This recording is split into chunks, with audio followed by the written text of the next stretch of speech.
13 కోట్ల తప్పుడు బిల్లుల వెనుక ఎవరున్నారు? బాసర జ్ఞాన సరస్వతిలో ఒడిలో ఉన్న బాసర ట్రిపుల్ ఐటీ ప్రస్తుత పరిస్థితి ఏ విధంగా ఉంది?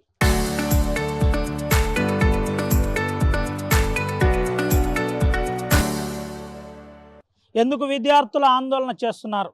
13 కోట్లు సంబంధించి తప్పుడు బిల్లులు పెట్టారు, వెంటనే ఎంక్వైరీ చేయాలని ఆందోళన చేసిన విద్యార్థులను ఎందుకు భయపెట్టే ప్రయత్నం చేస్తున్నారు? కావాలని ఎందుకు వారిపై ఒత్తిడి తీసుకొచ్చి మిమ్మల్ని మీ సెమిస్టర్ నుంచి ఫెయిల్ చేస్తాం, మీకు ఇబ్బంది పెడతాం, మీ పరిస్థితి మీరు జాగ్రత్త అని ఎందుకు హెచ్చరిస్తున్నారు?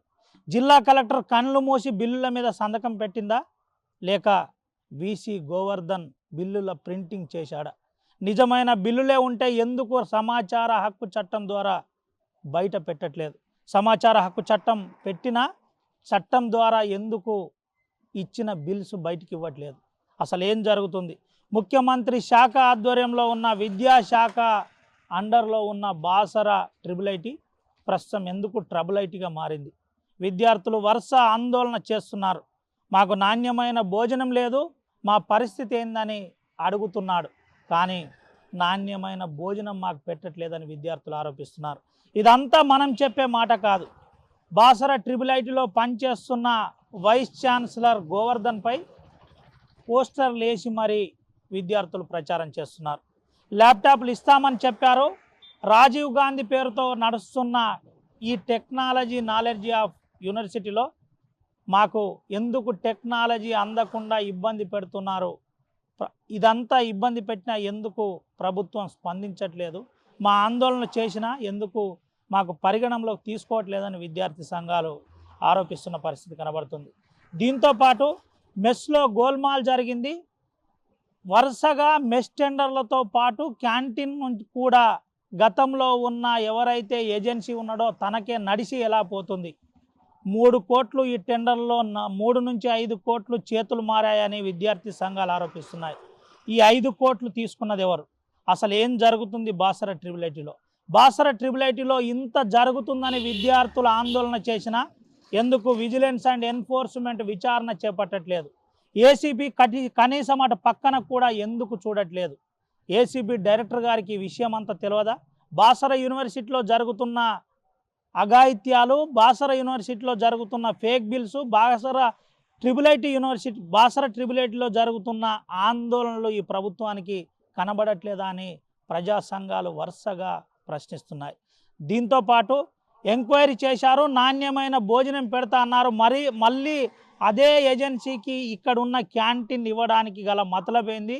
ఎందుకు ఆ టెండర్ అతన్నే నడుచుకుంటూ ఎందుకు పోతుందని సూటిగా విద్యార్థి సంఘాలు, విద్యార్థులు చదువుతున్న వారు ప్రశ్నిస్తున్నారు. బాసర యూనివర్సిటీని నిర్వీర్యం చేసే కుట్ర జరుగుతుంది. బాసర యూనివర్సిటీలో రాజకీయ జోక్యం పెరిగింది. బాసర యూనివర్సిటీలో ఒక డిఎస్పి కోసం మంత్రితో విశ్వ ప్రయత్నాలు చేస్తున్నారు. ఒక డిఎస్పిని తీసిన తర్వాత మళ్ళీ తీసుకురావడానికి పైరవి విశ్వ ప్రయత్నాలు, కులం పేరుతో ప్రయత్నాలు చేస్తున్నారు అని ప్రచారం గుప్పుమన్నా ఎందుకు ప్రభుత్వం దీనిపై సీరియస్ తీసుకోవట్లేదు? మళ్ళీ అదే డిఎస్పిని తీసుకురావడానికి ప్రయత్నాలు ముమ్మరం చేస్తున్న నాయకులు ఎవరు? ఆ బడా నాయకుని వెనుక పైరవి చేస్తున్నది ఎవరు? ఎందుకు వీసీ గోవర్ధన్ అతనే కావాలని అనుకుంటున్నాడు?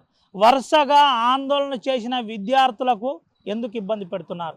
బాసర యూనివర్సిటీలో ప్రస్తుతం ఏం జరుగుతుంది? దీనిపై నిజంగానే విచారణ జరుగుతుందా? విచారణ జరిగితే ఎప్పుడు జరుగుతుంది? ఈ విచారణపై ఎప్పటి వరకు క్లారిటీ వస్తుంది? ముఖ్యమంత్రి అండర్లో ఉన్న ఈ యూనివర్సిటీ ముఖ్యమంత్రి రేపు ఆర్టీవీ కథనం ద్వారా స్పందిస్తాడని మేము ఆశిస్తున్నాం. దీంతోపాటు ప్రజా సంఘాలు కూడా ఒక విషయం చెబుతున్నాయి.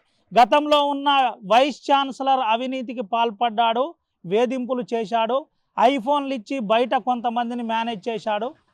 అనంతరం ఇప్పుడున్న వీసీ స్పందిస్తాడేమో అనుకుంటే కనీసం ఫోన్ కూడా లేపట్లేదని చెబుతున్నాడు. ఈ వరుస విద్యార్థుల ఆరోపణలు చేస్తున్న వరుస అంశాలపై ఆర్టీవీ ఎక్స్ప్లెనేషన్ అడగడానికి ఫోన్ చేస్తే, తనకు వివరణ అడగడానికి ప్రయత్నం చేస్తే కనీసం ఫోన్ కూడా లేపలేని అంత బిజీలో గోవర్ధన్ ఉన్నాడు. ప్రస్తుతం 13 కోట్లు గోవర్ధన్ను వేధిస్తున్నాయా? 13 కోట్లపై ఫేక్ బిల్స్పై రేపు వివరణ ఇవ్వనున్నాడా? రేపు ఏం జరగబోతుంది? ఈ ఓవరాల్ అంశంపై బాసర ట్రిపుల్ ఐటీలో ఉన్న అధికారులు ఏం చెబుతారో వేచి చూడాలి. ఇప్పటికైనా రాష్ట్ర ప్రభుత్వం సమగ్ర దర్యాప్తు చేస్తుందని ఆశిస్తున్నాం. ప్రజా సంఘాలు చెబుతూ ప్రజా సంఘాలతో పాటు విద్యార్థి సంఘాల ఆరోపణలపై వివరణ ఇస్తారా లేదో వేచి చూడాలి. కెమెరా పర్సన్ సుమంతో Ravi Naik RTV Basara triple IT నుండి.